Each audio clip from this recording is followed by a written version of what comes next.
I reached for my wife last night, hoping we could fix whatever distance was growing between us. Instead, she slapped my hand away and snapped, "Don't touch me. I have self-respect." I didn't understand what she meant, until the next day when she came crawling back, and I finally told her no. Welcome to Amelia's stories. Keep listening.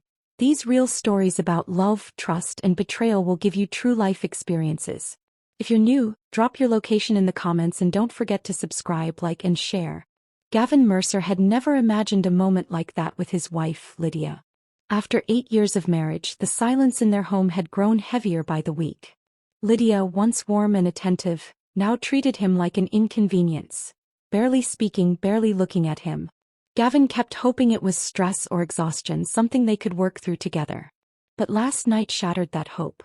He reached out not out of desire but out of longing, to reconnect, to feel like partners again. Lydia's reaction wasn't just rejection, it was contempt. Calling him pathetic, claiming she had self-respect, left him lying awake in confusion and a slow-burning ache he couldn't shake. As the hours dragged on, Gavin replayed her words, searching for meaning. Something in her tone, the coldness in her eyes, didn't feel like simple frustration. It felt like she was protecting something, or someone. By morning he wasn't angry, just alert. Lydia acted as if nothing had happened, but Gavin couldn't ignore the gnawing suspicion anymore. That day he decided he would pay close attention. Not to fight. Not to accuse. But to finally see the truth she was trying to hide. The next morning, Lydia stepped out of the bedroom as if the previous night had been erased from her memory. She was unusually cheerful, humming while making coffee, offering Gavin a smile he hadn't seen in months. The sudden shift didn't warm him, it chilled him. People don't go from venom to sunshine overnight without a reason. As she moved around the kitchen, Gavin noticed she was dressed differently, more polished, more deliberate. Her hair was styled, her makeup was fuller than her usual workday routine, and she kept checking her reflection in every surface she passed. When he asked if she had a big meeting that day, she brushed off the question with a curt, "Just trying something new." She left the house earlier than usual, claiming she needed to beat traffic. But Gavin heard the buzz of her phone before she walked out. She glanced at the screen, smiled, then quickly silenced the call when she saw him watching. That small moment tightened something in his chest. Later, when he gently asked if everything was okay, Lydia's patience evaporated. She snapped that he was being dramatic and should stop overthinking. Her irritation only confirmed what Gavin already felt. Her cruelty the night before wasn't about boundaries or respect. It was deflection. Someone else was in the picture. Someone she didn't want him to know about. Instead of reacting, Gavin stayed quiet. He needed clarity, not guesses. Before confronting her, he wanted to see the truth with his own eyes. That evening, Lydia announced she needed to stay late for an emergency meeting at work. The excuse sounded too polished, too rehearsed. Gavin nodded, but a knot twisted in his stomach. Her recent behavior made it impossible to ignore the possibility that something else, someone else, was behind her sudden distance. After she left, he couldn't shake the unease. He drove to her office, telling himself he was overreacting, that he'd find her car in its usual spot. But when he pulled into the lot, the space where she normally parked was empty. The building looked dark. No signs of a meeting. No signs of her. He waited, sitting in his truck as the minutes dragged on. Nearly an hour later, Lydia's car finally rolled into the lot. She stepped out with her hair tangled, her shirt rumpled, and a glow on her face he hadn't seen in months. She didn't look stressed from a long meeting, she looked refreshed, light, almost joyful. When she walked through the front door later that night, she was practically humming. Gavin felt the sting of it. How easily she could fake normal, how easily she could pretend everything was fine. He said nothing. He didn't ask how the meeting went. He didn't call out the obvious lies. Instead, he let her talk, let her spin whatever story she chose. The truth was already sitting in his chest like a stone. But then, as they got ready for bed, Lydia tried to get close to him. Touching, smiling, acting suddenly affectionate. Gavin froze. The disgust hit him hard and fast. He turned away, realizing he finally understood what her rejection had really been about. When Lydia reached for him that night, her voice soft and suddenly inviting, Gavin stepped back without hesitation. The shift in him was immediate, quiet, controlled, and final. Not tonight. he said, his tone calm enough to make her blink in confusion. Her reaction came fast. First the flash of anger. Sharp, offended, the same contempt she had shown him the night before. But just as quickly it faltered. Her expression tightened and worry crept into her voice. Why? Do you not find me attractive anymore? The question wasn't about affection. It was about control, about maintaining the upper hand she thought she still had. Gavin didn't give her the emotional engagement she was searching for. I'm tired, he replied, keeping his voice flat, offering nothing she could interpret or manipulate. He slipped into bed and turned away, feeling her stare burn into his back. Lydia didn't sleep. He heard her shifting constantly, sitting up, lying down, tossing the blanket aside. Every few minutes her phone lit up in her hand. She checked it quickly each time, shielding the screen from him as though he wasn't already suspicious. Her anxiety confirmed everything he'd been sensing. The late nights, the sudden attentiveness to her appearance, the lie she thought he believed. Gavin realized he couldn't rely on guesses or emotion anymore. If he was going to confront what was happening, he needed undeniable proof. And lying there in the dark beside her, he made up his mind. The time for hoping was over. The time for knowing had begun. The next morning, Lydia moved around the house with an edginess she tried, and failed, to hide. She kept her phone nearby, but in her nervousness she slipped. While folding laundry, she left it on the couch and walked into the kitchen. Gavin saw her glance back at him 3 times in under 10 seconds, each looked tighter than the last. That was all the confirmation he needed. When she stepped out of the room again, he picked up the phone. His hands were steady, not from calm but from clarity. The screen lit up to a thread labeled Colton Reeves. A name he recognized. Lydia's coworker. Married. Harmless, or so he'd thought. The messages erased any illusion. Weeks of texts. Months. Plans. Photos. Late-night complaints about Gavin. Flirtation that had escalated into something far more physical. Lydia telling Colton she wishes Gavin understood boundaries, that she can't stand Gavin touching her, that being with Colton made her feel alive again. Each word landed like a strike to the gut. Betrayal was one thing. Mockery was another. The woman who once vowed to be his partner had turned him into a joke in someone else's phone. Gavin scrolled, reading enough to understand the depth of it. They weren't just flirting. They were together. Emotionally, physically, repeatedly. He set the phone down exactly where she left it. No yelling. No slammed doors. No dramatic confrontation. Lydia didn't deserve his heartbreak, not anymore. Instead, Gavin chose something colder, sharper, and far more effective. A quiet, calculated revenge. After seeing the messages, Gavin didn't explode, he evaporated. Not physically but emotionally. He stopped giving Lydia the version of himself she was used to manipulating. Instead of confronting her, he became polite, distant, and unobtrusively detached. He cooked his own meals without asking if she wanted any. He did his own laundry, folded his own clothes, and stopped lingering in the kitchen hoping for conversation. When Lydia tried to make small talk, he answered with short, even-toned replies. He didn't ask about her day, her meetings, or her whereabouts. He simply existed beside her, calm and unreachable. The shift rattled her immediately.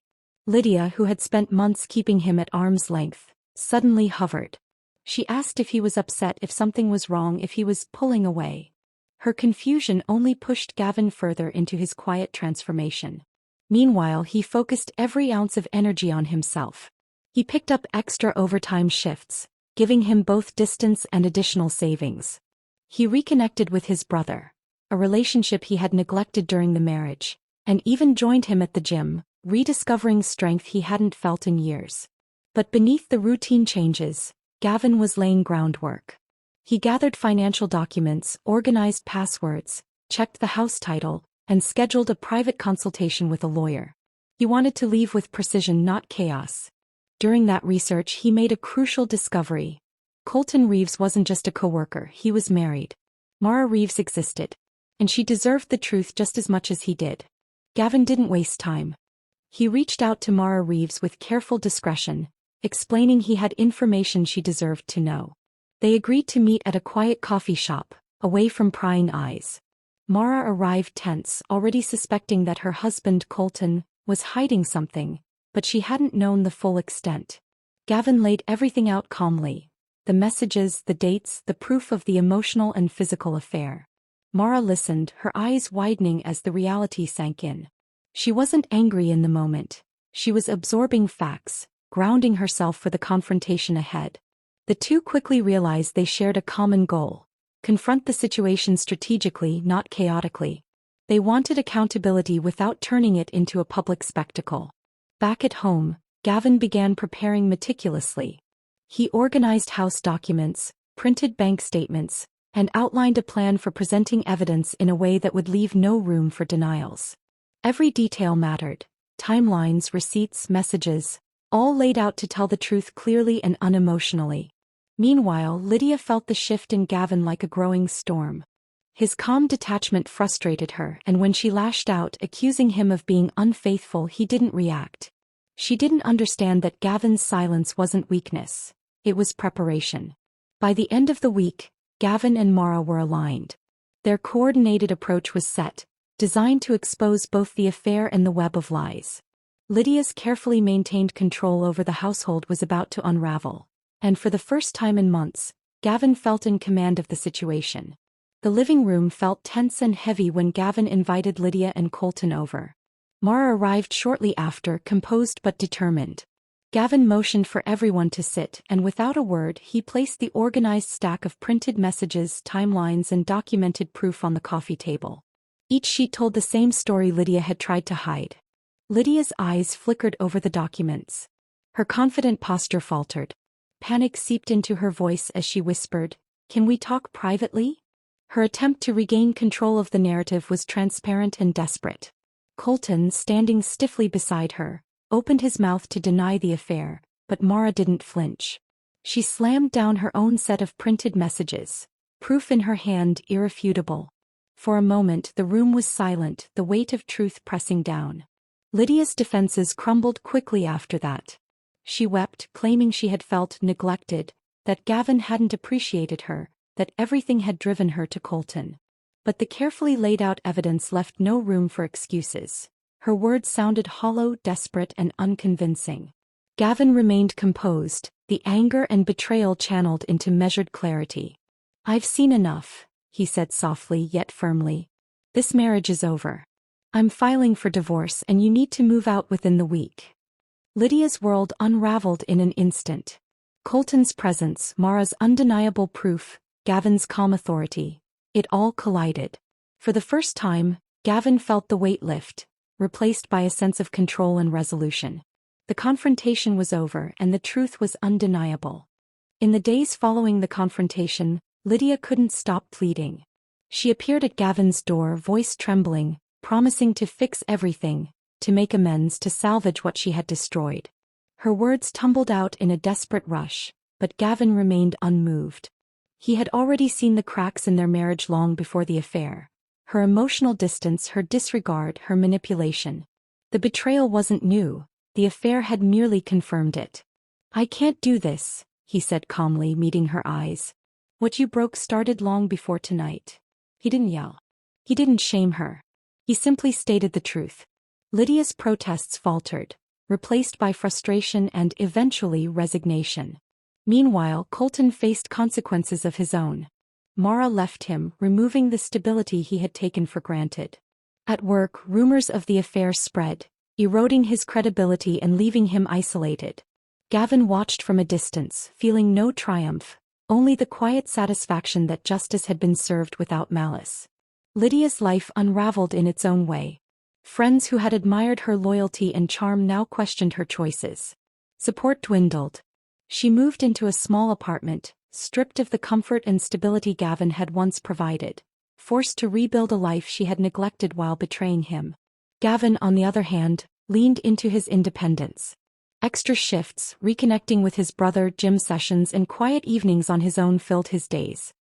He felt relief, not sadness, as if a heavy weight had finally lifted. Freedom earned through patience and clarity was his. Months passed and the divorce was finally finalized. Gavin's life had settled into a steady rhythm: work, the gym, evenings spent with close friends, and quiet mornings he no longer shared with someone who had betrayed his trust. The weight of the past felt lighter, replaced by clarity and self-assurance. One afternoon while running errands, Gavin spotted Lydia across the street. She froze when she saw him, her face a mixture of recognition, regret, and disbelief. He looked different, healthy, confident, at peace. The tension in his shoulders was gone, his eyes calm and steady. In that moment she realized what she had truly lost, the unwavering stability and loyalty he had offered all those years. Lydia approached, voice tentative, almost pleading. She offered apologies, explanations, and a request for closure, as if her words could undo the months of deception and pain. Gavin didn't flinch. He listened briefly, then responded with quiet authority. "You taught me what self-respect really looks like." Without another word, he turned and walked away, each step measured, deliberate, leaving her stunned and speechless. No argument. No lingering anger. Just finality. Gavin didn't look back. The chapter with Lydia was closed, and he embraced the new one awaiting him with clarity and pride. He had chosen himself, his peace, his dignity, his future, and in doing so he discovered strength he hadn't known he possessed. The past remained behind him, and the road ahead was his to shape, unburdened and free.